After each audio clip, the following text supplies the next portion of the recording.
Eli Walker, a broke veteran with nothing left but an old German Shepherd and a rusted camper van, thought he'd bought a wreck for $200.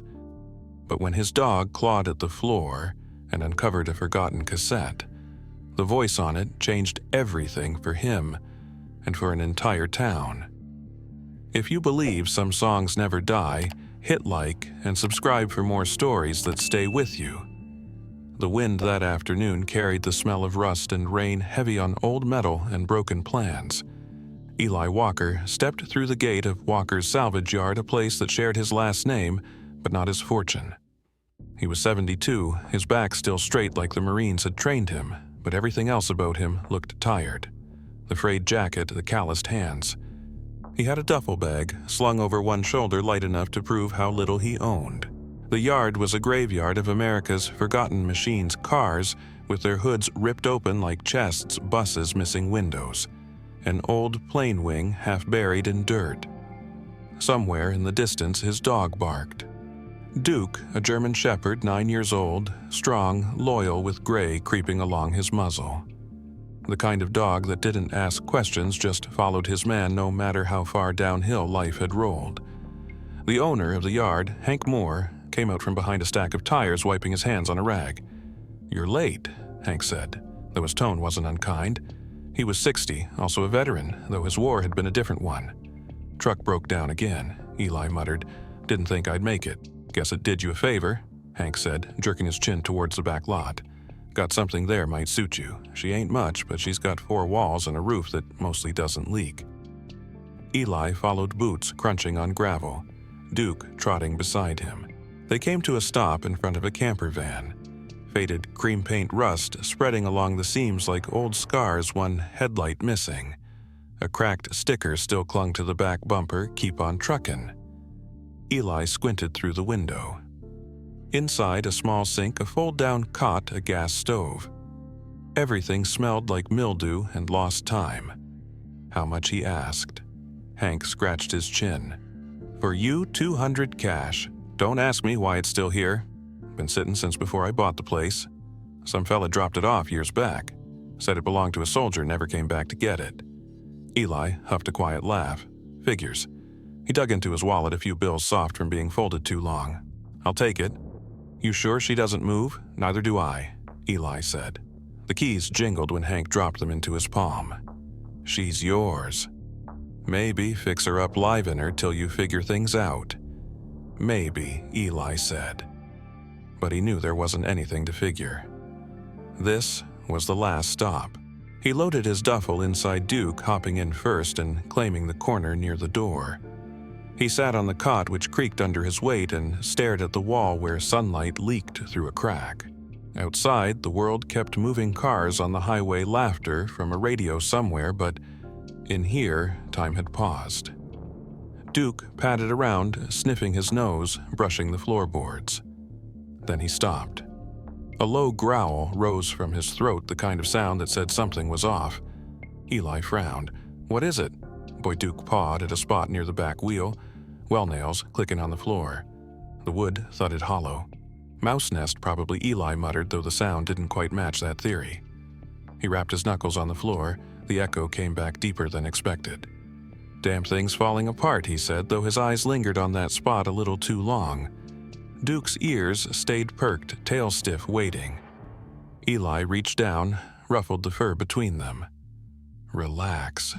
No ghosts here, just bad carpentry. But when the dog didn't settle, Eli sighed. "Fine. Tomorrow we'll take a look." He lay back on the cot, Boots still on the springs, creaking in protest. The roof leaked a slow, rhythmic drip somewhere above his head. He could almost pretend it was rain on a tent back in Vietnam when you didn't dare sleep too deep. His mind wandered where he didn't want it to go, faces without names. Names without faces, the sound of gunfire swallowed by desert wind.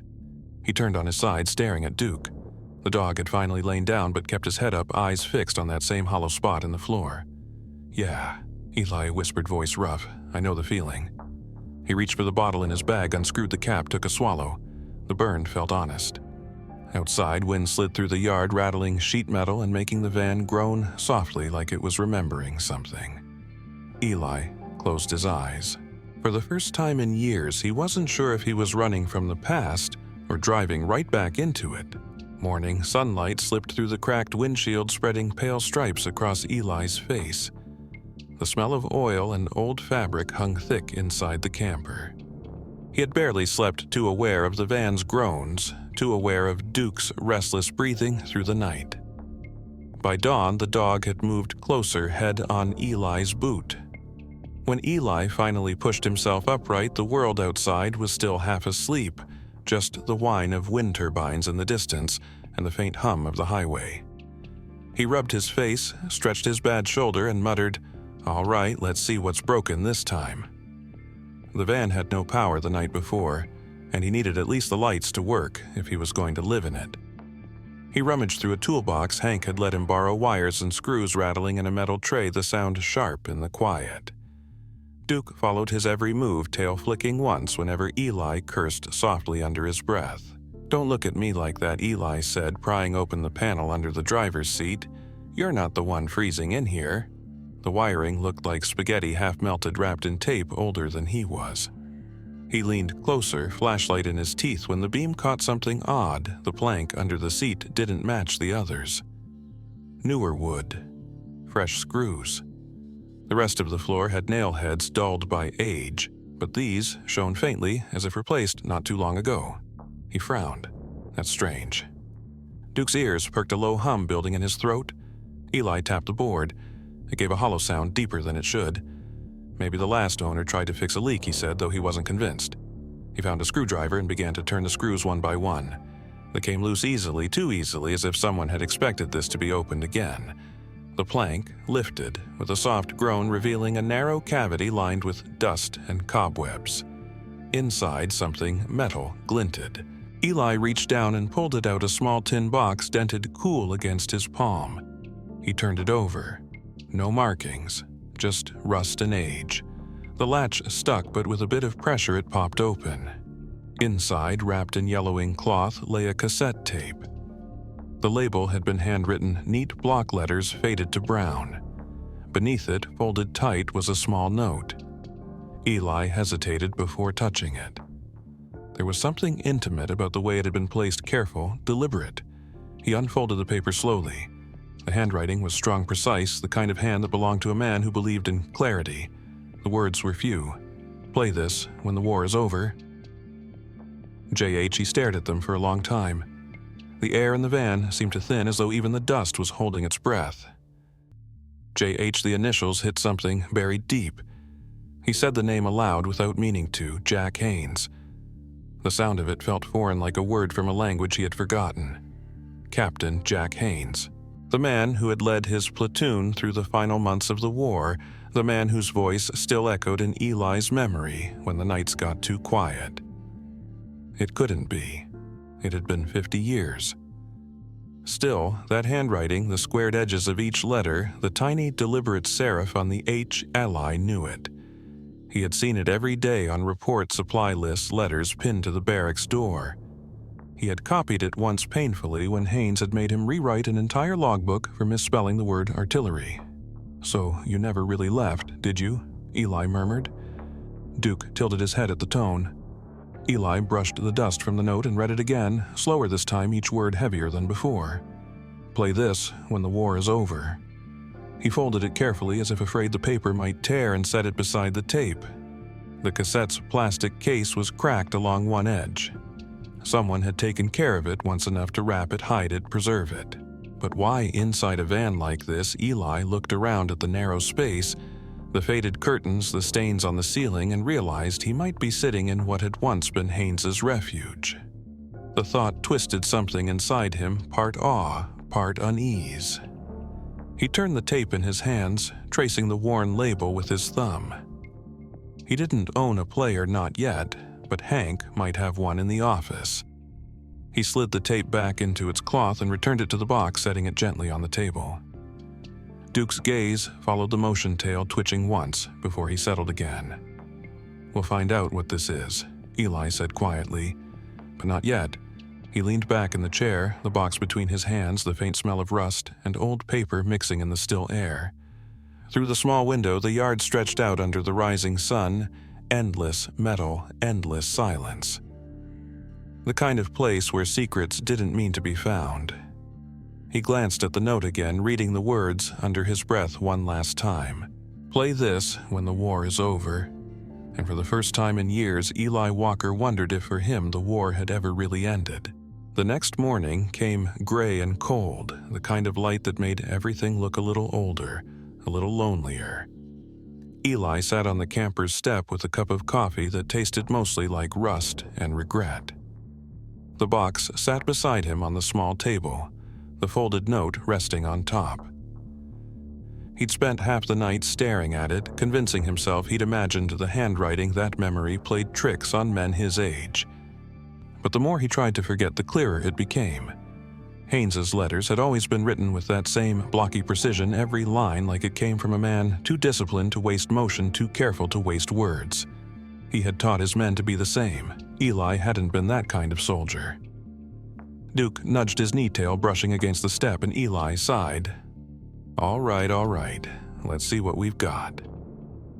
Across from the diner stood an old radio repair shop, its sign faintly buzzing in daylight. Eli pushed the door open, the bell chiming softly. Inside smelled of dust and soda. Behind the counter, a man in his 70s looked up from a half-open transistor radio.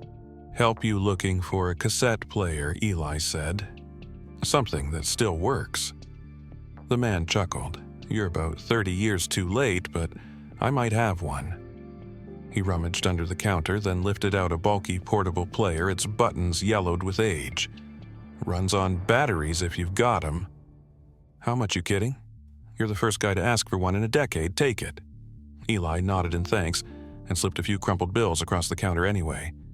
Back at the van, he set the player on the table and inserted the cassette.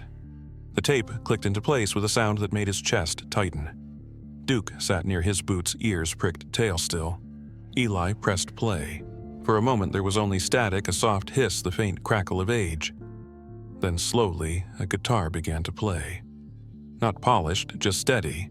A single voice followed low and gravelly, carrying the kind of warmth that came from someone who sang not for fame, but for the few still breathing beside him. The melody was simple 3 chords, looping like footsteps in dirt. When the dawn comes too quiet, the voice sang, and the ground remembers your name. Don't wait for the trumpet boys. Just go home all the same.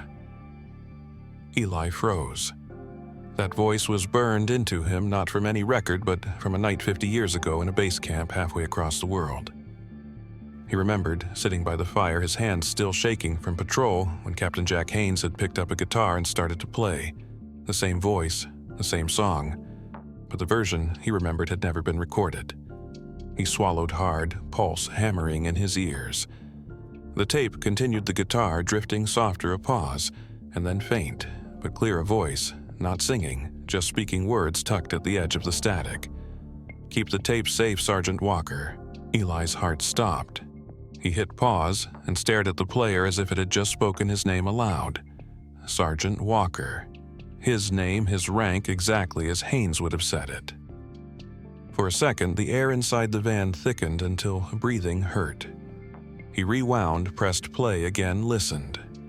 There it was, the same quiet command meant for him. He pressed stop and sat back, gripping the edges of the table. The world outside the window blurred. Duke nudged his leg again, sensing something wrong. It's nothing. Eli whispered, but his voice didn't sound like his own. He reached for the tape, turned it in his hand, looked at the scrawled label again. It didn't make sense. Haynes had been gone before the recording could have been made, or so he'd thought. The last time Eli had seen him alive was that final night before Firebase Laurel went dark. He hadn't even said goodbye. His hands trembled as he pressed play once more. The song filled the van again, and with it came the weight he'd spent decades outrunning. He remembered the diesel, the sand, and the faces around the firelight, young, half-smiling, pretending not to be scared. Haynes's voice rising above it all, calm, almost kind. You'll be fine, Walker. Just remember the song.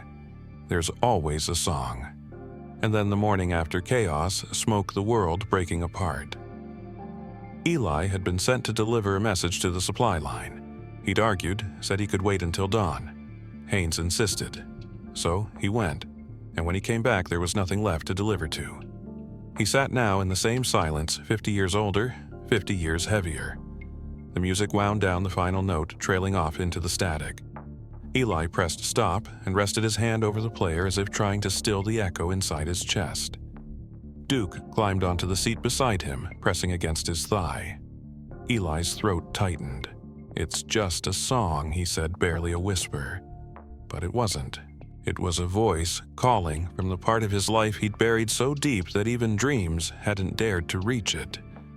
He took the tape out carefully, placed it back in its cloth, and set it on the dashboard. Outside, clouds gathered, gray rolling over the horizon. He stared at the sky until it blurred. Somewhere behind him, Duke let out a low whine, almost human in its sadness. Eli rubbed his hands over his face, his palms cold. "Yeah," he murmured, "me too." The wind picked up, rattling the camper walls. The tape sat there between them. Small, unassuming, but it had cracked open a door he wasn't sure he could close again. The next day arrived slow and pale, the kind of morning that didn't promise much except time to think. Eli stood outside the camper van with the tape in his jacket pocket, his fingers tracing its edges, as if reassurance could be found in the texture of plastic. The words from the recording refused to fade Haynes's voice, his own name, spoken after 3 decades of silence. Questions had kept him awake through the night, circling like coyotes that wouldn't let him rest. He needed answers, but not the kind whispered by memory. He needed something written, something real. The county library was a squat brick building that smelled of paper dust and the faint sweetness of old floor wax. A bell jingled as Eli stepped inside. The librarian, a woman with silver hair pinned neatly, looked up from her desk. "Can I help you find something?" she asked. "Military records," Eli replied. "Old ones. Vietnam era." Her eyes softened a little at his voice. She'd heard that tone before, the mixture of duty and ghosts. "Public archives are in the back. You'll need to sign in." Eli did his handwriting stiff. The archive room was cold filing cabinets stretching wall to wall. He took a seat at a table, unfolded his notebook, and began his search. Hours passed in the rhythm of drawers sliding open, folders rustling the click of microfilm. He scanned page after page of deployment logs and vehicle registrations. The tape rested beside him, a silent reminder of what he was looking for. Finally, under a stack labeled Property Transfers Decommissioned Vehicles 1975, he found a form bearing the name Captain Jack E. Haynes. His pulse quickened. The listed asset was a 1969 Winnebago RV color cream and rust registration number, partially legible, but enough to make his stomach twist. It matched the faded plates on his camper van. He leaned back, staring at the page until the lines blurred. Haynes had registered the van under a private use clause, transferring ownership shortly before the unit's final mission. It didn't make sense. Why would an officer sign for a vehicle days before he was declared missing in action? Eli copied the details carefully into his notebook, each letter deliberate, as though the act of writing could anchor him in the present. When he returned the files, the librarian asked, "Find what you were looking for?" He gave a small nod. Maybe. Outside, the sun had already dropped low, painting the courthouse dome in muted gold. He stood on the steps for a while, watching traffic slide past, the tape heavy in his pocket. The van wasn't just shelter anymore, it was a message left behind. But for whom, there was one more thread to pull. If Haynes had registered that van, someone must have inherited it. Military families rarely disappeared entirely. Eli drove to the Veterans Affairs office, 2 towns over his hands, tight on the wheel. The clerk there was a man in his 30s with kind eyes and too much paperwork. When Eli mentioned Haynes's name, the man frowned thoughtfully and pulled up a database. "Jack Haynes," he murmured, scrolling. "Captain U.S. Army, declared MIA, presumed dead 1975. Survived by spouse Margaret Haynes. Listed as residing in Clearwater Nursing Home, Shelby County." Eli exhaled, the sound sharp. "She's still alive, far as this record says." The clerk printed the information and slid it across. "You served with him?" "Something like that," Eli replied. He drove again, the miles unfolding in quiet gray. The nursing home sat at the edge of town, surrounded by oaks that had lost most of their leaves. Inside, the air was warm and smelled faintly of medicine and something sweet. A nurse guided him down a hallway lined with faded photographs of smiling families.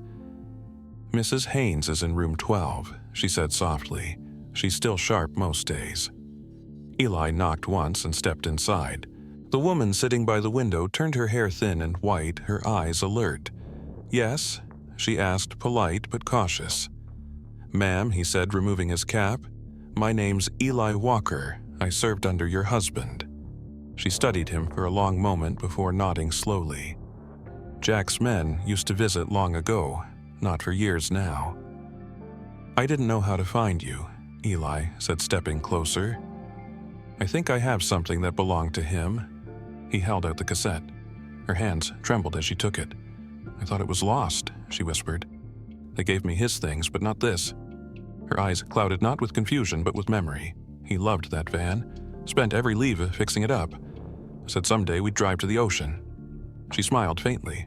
When he didn't come home, the military returned the van to me. I couldn't bear to look at it, so I sold it to a neighbor. It must have passed through a dozen hands since then. She opened a small drawer beside her chair and pulled out a faded photograph. In it, a younger Jack Haynes stood beside the very same van guitar slung over his shoulder, sunlight flashing off the chrome bumper. The license plate, barely visible, but clear enough, matched Eli's. "He always said music kept him human," she murmured. Eli stared at the photograph, the image tightening his chest. He recorded this before. He couldn't finish. She nodded. He sent one letter before the last mission. Said if anything happened, he hoped someone would find his song. She placed the photograph gently in his hand. "Maybe it was meant to find you." Eli wanted to answer, but words stuck somewhere behind the lump in his throat. Outside the window, the light dimmed until the glass reflected only his own face staring back. Duke waited by the door, silent and watchful, as if even he knew something had shifted. Eli pocketed the photograph and stood. "Thank you, ma'am," he said softly. She smiled faintly, her gaze drifting to the cassette. "If you see Jack again," she said almost to herself, "tell him the ocean's waiting." Eli paused at the doorway, his hand tightening on the frame. "Yes, ma'am," he whispered. "I will." The following morning brought a thin drizzle that left the camper coated in silver dew. Eli sat behind the wheel, the cassette in its cloth sleeve on the dashboard, turning it over in his hands. The conversation with Mrs. Haynes had lingered all night, looping in his head like the tape itself. He hoped someone would find his song. He wasn't sure what that meant anymore, but he felt like he owed it to her, and maybe to Haynes too, to let the song breathe beyond these metal walls. He started the engine, Duke settling beside him in the passenger seat, ears twitching at every sound. The truck rumbled through the quiet streets until it stopped in front of an old brick building with a faded sign that read, "KVRM Local Radio, serving our veterans since 1951. Inside, the air smelled of coffee and dust. Behind a glass booth, a man in a flannel shirt and thick glasses looked up. "Help you. I've got a tape," Eli said. "An old one. Thought maybe someone here could clean it up or play it." The man gestured for him to come in. "You're in luck. We still got gear that speaks cassette." He led Eli to a small recording room filled with tangled cables, blinking lights, and a console that looked older than both of them. "Name's Rick," he said, sliding into the chair. "You a vet?" "Yeah," Eli replied simply. "Then this place is yours. We've been running stories and songs from the old days for years." "What's on it?" Eli hesitated. "A song, recorded by Captain Jack Haynes. 1970s, I think." Rick raised an eyebrow. "Haynes, huh? Haven't heard that name in a while. All right, let's take a listen." He loaded the cassette, pressed play, and the familiar static filled the room. Then came the guitar, the low hum of Haynes's voice. The speakers trembled slightly, the old equipment struggling but holding steady. Rick leaned forward, listening, hard eyes narrowing. "That's not a barracks tape," he murmured. "I've heard this kind of tone before. That studio-grade equipment must have been recorded for broadcast." Eli frowned. Broadcast where could be for the old Armed Forces radio network, Rick said, reaching for the phone on the console. They used to record soldiers' songs to play for the troops. But not all of them made it on air. As the song played, the station's switchboard light began to blink. Rick nodded toward it. That's the live line. Folks must be hearing us. I'm running it through the test channel. He pressed a button and a voice crackled through. Hey, this is Bob Matthews from Great Falls. You guys playing that on purpose. That's the Redfield hymn, isn't it? Rick exchanged a look with Eli. Redfield, yeah, the voice said, rough with age. That was recorded for the troops at Redfield Bases 72. They said it'd be aired when the boys came home, but it never did. We used to practice it around campfires. Every guy knew that tune. The call dropped and almost immediately another came through, a woman's voice trembling. My brother wrote about this song in his letters. He said it was the last thing he heard before the shelling. Rick let the line fade into silence, his fingers frozen above the controls. The room felt smaller suddenly, as if the song itself was pulling time inward. Seems like your captain touched more people than you thought, Rick said quietly. Eli couldn't answer. He just watched the tape spin, the reels turning like the slow ticking of a clock that had stopped years ago. When the song ended, Rick sat back, rubbing his chin. You mind if I call someone? He stepped into the hallway, returning a few minutes later with another man, older, white-haired, wearing headphones around his neck. This is Ed Turner, Rick said. He used to engineer for AFVN before they shut it down. Ed nodded politely, eyes sharp behind wire frames. Heard the tape, he said. That's Haynes, all right, but this version's not complete. Eli frowned. What do you mean? There were 2 reels, Ed explained, gesturing with his hands. Back then, the Armed Forces radio team recorded a few full sets from soldiers. They'd split them, one kept for archives, one sent back to command. If this is reel A, then reel B is missing. He leaned closer, pointing at the tape deck. Listen to the tail end. Hear that half-second of silence before the last chord, that's a cut. Someone edited it. The master version had an extra verse. Eli stared at him. You're sure positive. I mixed stuff like this for 20 years. The missing piece would have been logged in the archive at Redgate Depot. Redfield Eli repeated pulse tightening. Ed nodded. Yeah, Redgate Army Depot. Used to be a radio relay and storage site. Got decommissioned in the 80s. Last I heard, the place was sold to the county, but it's just sitting out there. Empty now. Could anything still be there, maybe, Ed said with a faint smile. Depends on whether the Army cleaned out the archives or forgot a few ghosts in the basement. Rick glanced at Eli. Guess you got yourself a road trip. Eli looked down at the cassette on the console, its reels still spinning slightly even after the song had ended. Duke's reflection in the glass booth stared back at him, patient, unblinking. Redfield Eli murmured. Haven't heard that name in 50 years. The road to Redfield stretched flat and endless, cutting through wheat fields that bent under a slow wind. The rain had cleared, leaving the sky pale and thin, almost colorless. Eli drove with both hands steady on the wheel, the cassette from the radio station resting on the dashboard beside a folded map. Duke sat upright in the passenger seat, gaze fixed ahead like he knew where they were going. Every few miles, a faded sign marked the way, Redgate Army Depot, restricted area, no trespassing. The words no longer carried any authority. The base had been shut down for decades. Still, Eli's chest tightened as the horizon shifted, revealing the outline of what once had been his entire world. The guard towers were skeletons, now empty frames of rust. The gates hung open padlocks, broken grass growing between the cracks of the old concrete. He parked near what remained of the motor pool, the van door creaking as he stepped out. The air smelled of metal and time that hadn't moved on. Duke jumped down beside him, nose to the ground, tail low but steady. Easy, Eli murmured. We're just visiting ghosts. They walked through the overgrown courtyard past collapsed barracks and half-buried signs still bearing unit numbers. His boots sank slightly into the mud. He remembered this place full of life once, jeeps idling, the sound of guitars at dusk, the laughter that always seemed to end too soon. Now, only the wind moved, brushing through the tall grass like whispers. The warehouse stood at the far edge of the compound, its corrugated roof caved in on one side. Faded stenciling across the door still read "Com Storage, Redgate Broadcast." He pushed it open, the hinges groaning. Inside, dust hung like fog in the slanted light. Broken desks, tangled wires, stacks of forgotten crates filled the space. The air was heavy, and every sound he made seemed to echo too long. Duke's paws patted softly on the concrete nose, twitching as he sniffed through debris. Eli's flashlight beam skimmed over rows of lockers against the back wall, each with a rusted tag bearing a name long since unspoken. He moved closer, brushing away grime until one tag caught his breath short. Haynes J.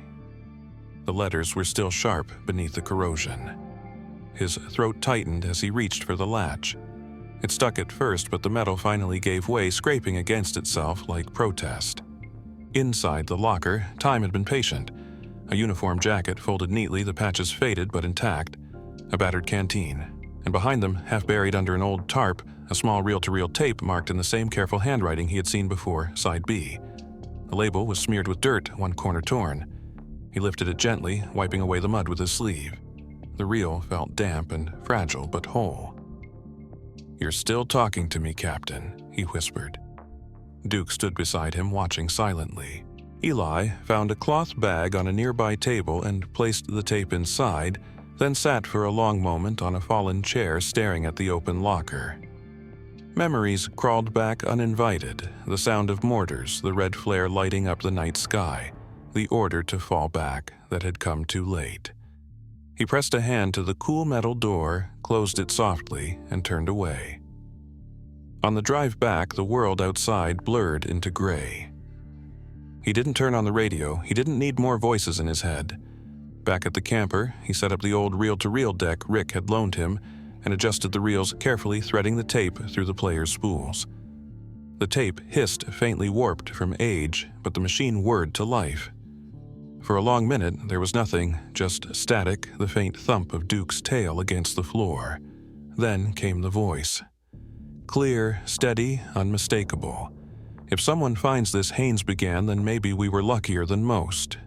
Eli froze, every muscle taut. "We thought we were singing for the men we'd lost," the recording continued. "But I think now we were singing for ourselves. For forgiveness, for peace. If anyone out there hears this, tell them I don't blame anyone. Not the war, not the orders, not even the ones who left early. The war ends when we learn to forgive." The tape clicked, the reels turning silently for a few more seconds before stopping. Eli sat motionless, staring at the machine as if it might speak again. The words sank into the room, filling every corner, every shadow. He leaned back, breath shallow, the ache in his chest almost physical. "You knew," he whispered, voice rough. "You always knew." Duke rested his head on Eli's knee, a quiet warmth anchoring him to the present. Eli reached down, running his hand over the dog's fur, grounding himself in the simple act. Outside, the evening wind began to stir again, rattling the loose siding of the camper like a slow heartbeat. The tape sat still in the player, its spools stopped, but its message echoing in his head. Eli hadn't planned to tell anyone. After the night he found Side B, he thought he'd carry it quietly. Maybe let the song live only in the walls of the camper. But secrets have a way of moving faster than silence. It started 2 days later when Rick from KVRM called. "Hey Walker, you sitting down?" he said, voice half laughing, half worried. "That tape, someone must have recorded the test feed last week. It's online now. The test bus bled into our public stream for a few minutes, so a listener captured it off the live relay." Eli blinked, sitting on the camper step with Duke stretched beside him. "Online, yeah. Some tech from the Veterans Forum pulled it off our stream.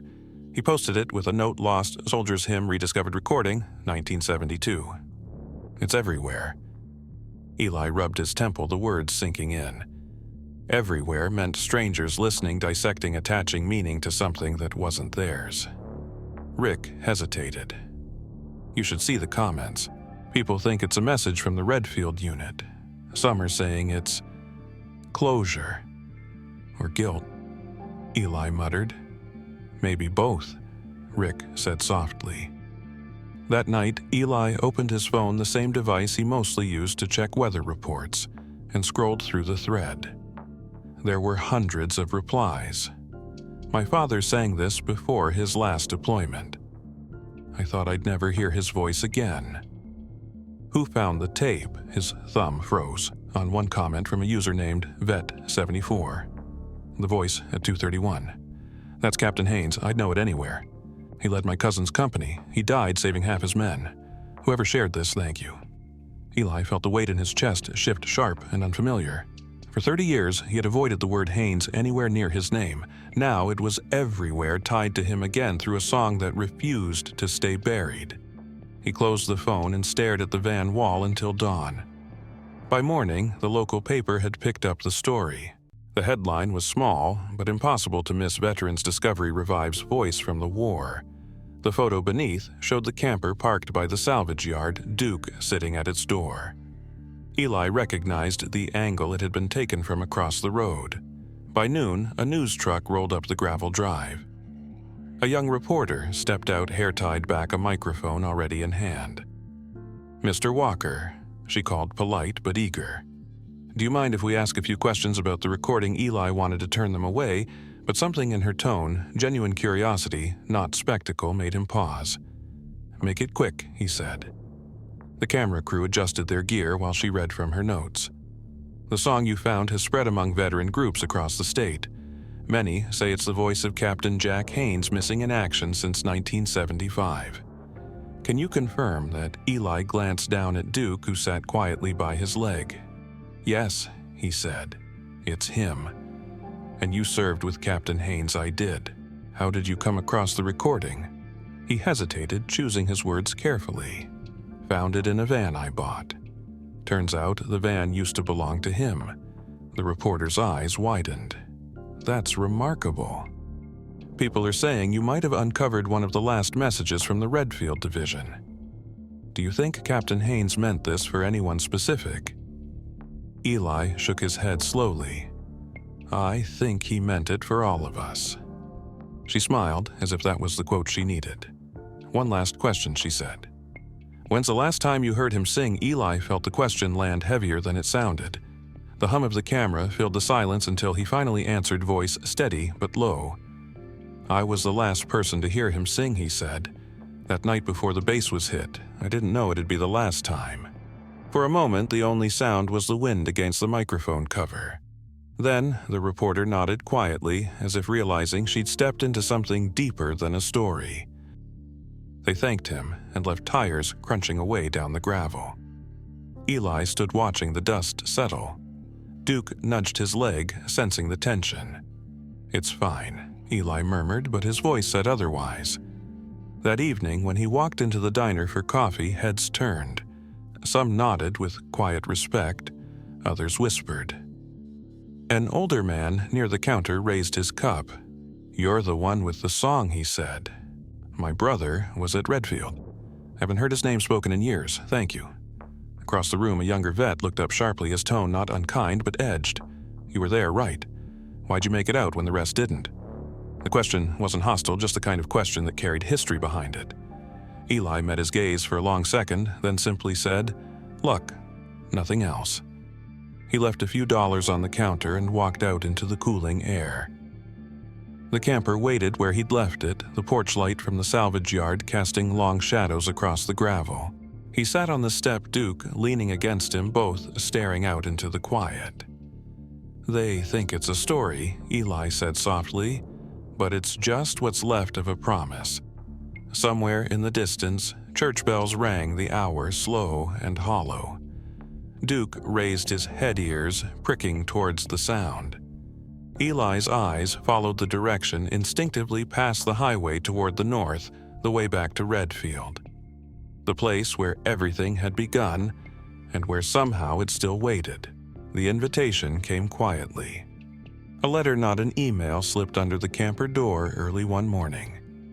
It bore the KVRM station's logo and just a single line in Rick's handwriting. "We'd like to air the full story. Only if you're ready." Eli sat at the small table reading it again and again. Outside, Duke slept with his head on his paws, the soft rhythm of his breathing the only sound.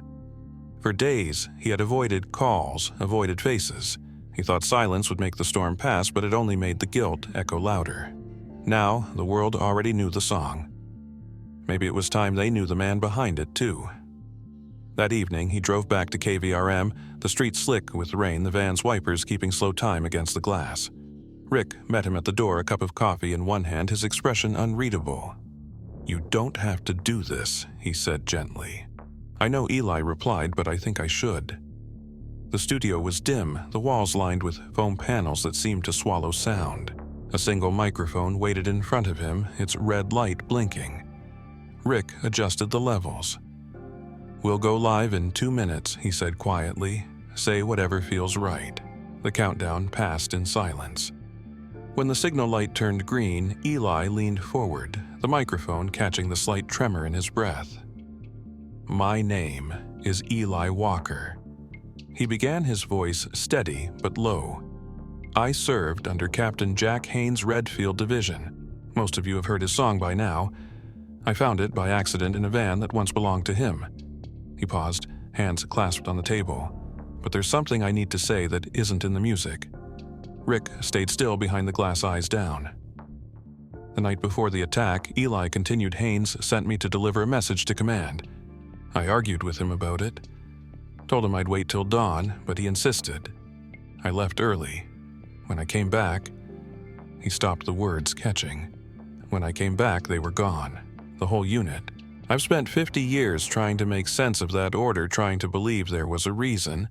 But the truth is, I left because I was scared. I wanted one more sunrise." The studio fell completely still. He took a breath, the kind that hurts on the way out. "I thought surviving meant I'd failed them.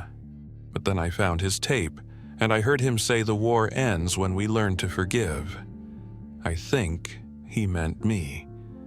He swallowed hard, blinked once, and nodded toward Rick. "Play it." Rick pressed the button. The reels began to turn and the familiar hiss filled the airwaves. First came the soft guitar, the verse from side A, the one people already knew. Then, seamlessly, side B followed the missing verse lost for decades. Haynes' voice was rough but unwavering. "If you hear this and you're still breathing, don't let the silence win. Carry what we couldn't carry. Live for what we left behind." The melody hung in the air like smoke fading into quiet. For a long moment, no one spoke. Even through the glass, Rick's shoulders trembled slightly. The signal stayed live, broadcasting that silence to whoever was listening across Montana. When the light finally dimmed, Eli exhaled. "That's it," he said softly. Rick nodded, voice hoarse. "You did right, Sergeant." Eli shook his head. "Just late." He left the studio without waiting for applause or thanks, the night air cool against his face. The rain had stopped, leaving the streets wet and reflective. By the time he reached the camper, dawn was smudging the horizon. Duke greeted him at the door, tail wagging once, before curling back beside the cot. Eli poured himself a cup of coffee and sat in the half-light, the quiet pressing in again. He didn't turn on the radio, he didn't need to. But at noon, his phone began to buzz once, twice, then constantly. Texts, emails, messages piling up faster than he could open them. Rick called. "You might want to check your mailbox," he said. "People heard you." The next day, Eli drove into town. The post office clerk handed him a stack of envelopes so thick he had to carry them in a box. He brought them back to the camper, spread them across the table, and began to read. "I was in Redfield's sister unit. I thought I was the only one left. Thank you for keeping his voice alive. You didn't run. You lived. Someone had to. My father never forgave himself for coming home. I think you just helped him." Letter after letter, all in different handwriting but speaking the same truth. Each one felt like a small weight lifting off his chest. When he reached the one signed "A Widow from Great Falls," he stopped. "You don't owe us an apology, Sergeant.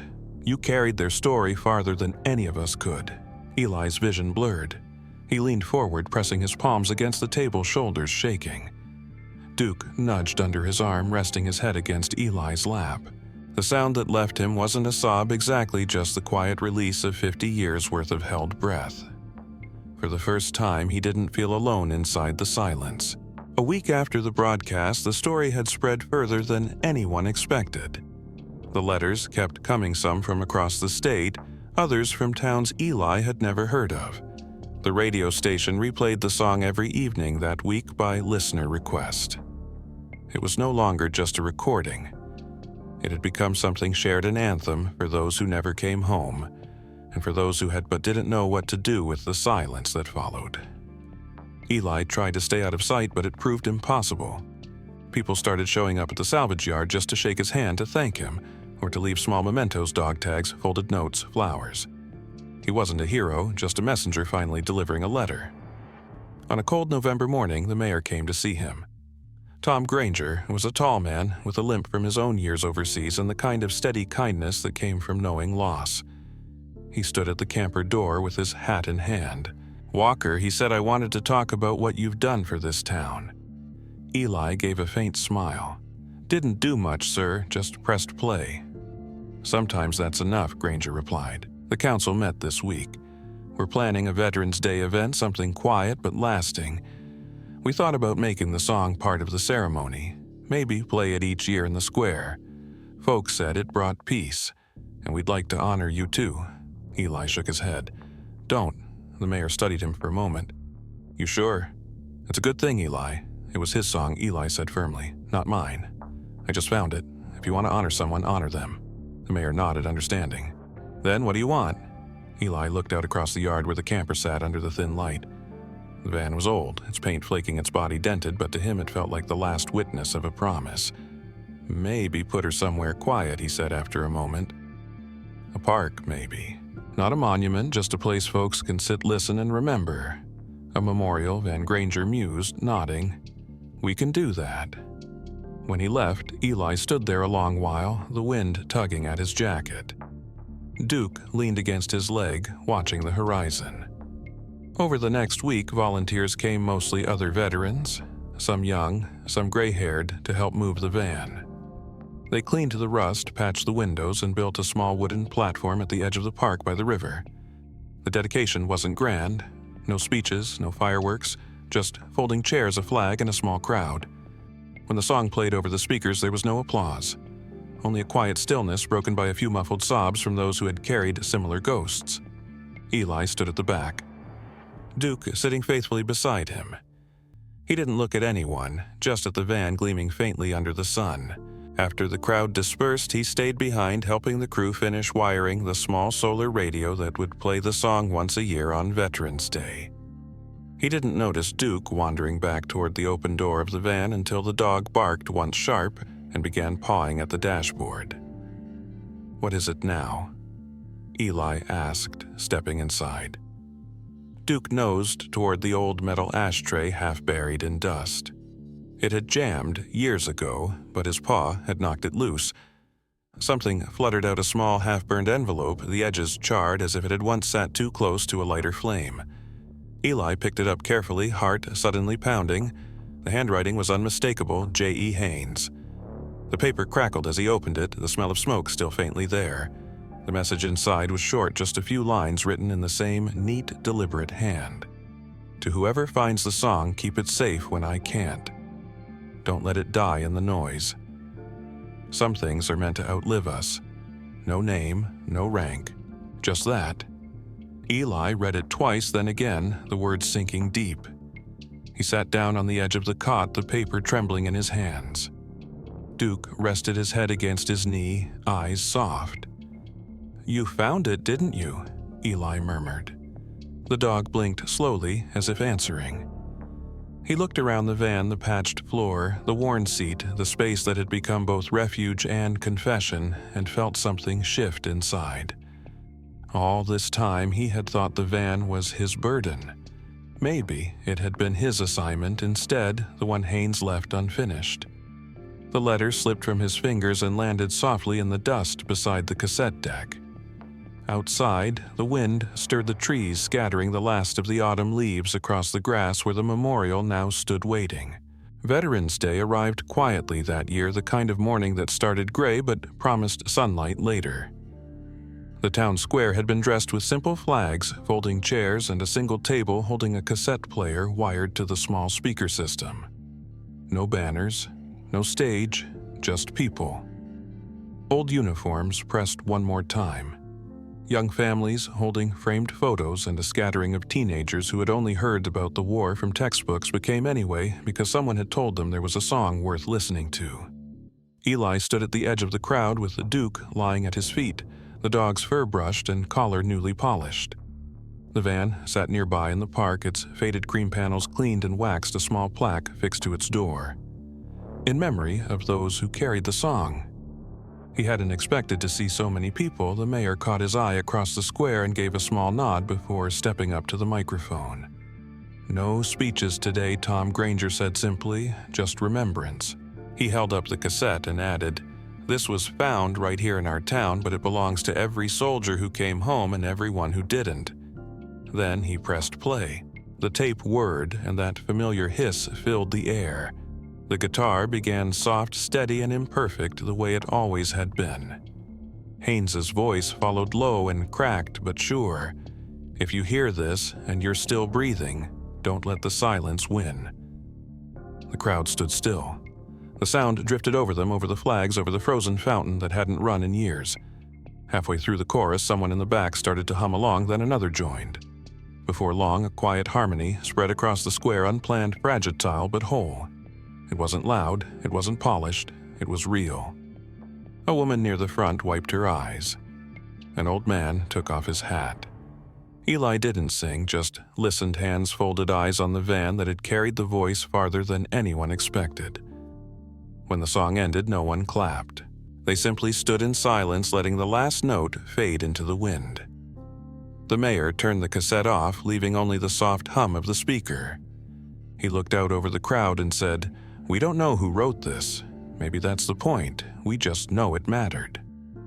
People began to drift away in small groups, their voices hushed like leaving church after prayer. Some placed small things at the base of the van, patches, medals, a folded note or two. Eli stayed where he was until the square emptied, then walked toward the park bench beneath the old oak tree. Duke followed tail, swaying lazily. The afternoon light had turned gold, stretching long across the grass. From where he sat, Eli could see the van catching the last of the sun, its metal edges glowing faintly. He took a deep breath and let it out slow. "You did good, Jack," he murmured. "You really did." Duke settled beside him, pressing his weight against Eli's leg. The warmth of the dog's fur seeped through his jeans. For a long time, neither of them moved. The sound of the river carried faintly in the distance, steady and calm. Eli reached down, resting his hand on Duke's head thumb, brushing the space between his ears. "The war's over, boy," he said quietly. Duke lifted his head, eyes soft, then laid it across Eli's knee, sighing as if he understood. The air smelled faintly of wood smoke and wet leaves. A timer in the van had been set to trigger a duplicate copy at sunset each Veterans Day. Somewhere behind them, the tape restarted itself in the van's small player, the reel catching where it had always caught before, the final notes incomplete. A few scattered chords played through the speaker, Haynes's guitar drifting into the wind, unfinished, but somehow enough.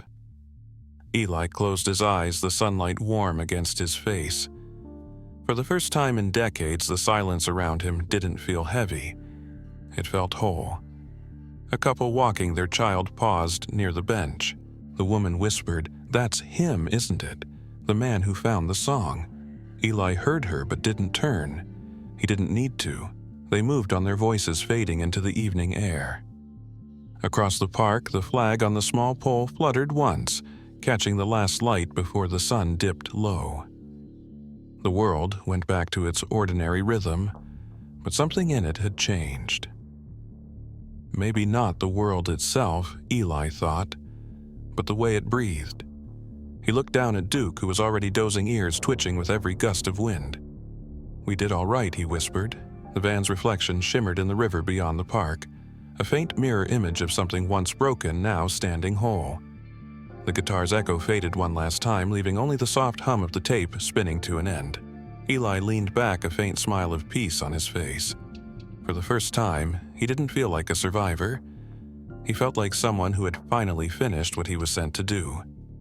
The sky darkened into amber, then into blue. Duke shifted closer, pressing against him, and Eli let the quiet settle over them both. If this story touched you, please like and subscribe for more. Which moment hit you hardest, and where are you watching from? Share your thoughts in the comments below.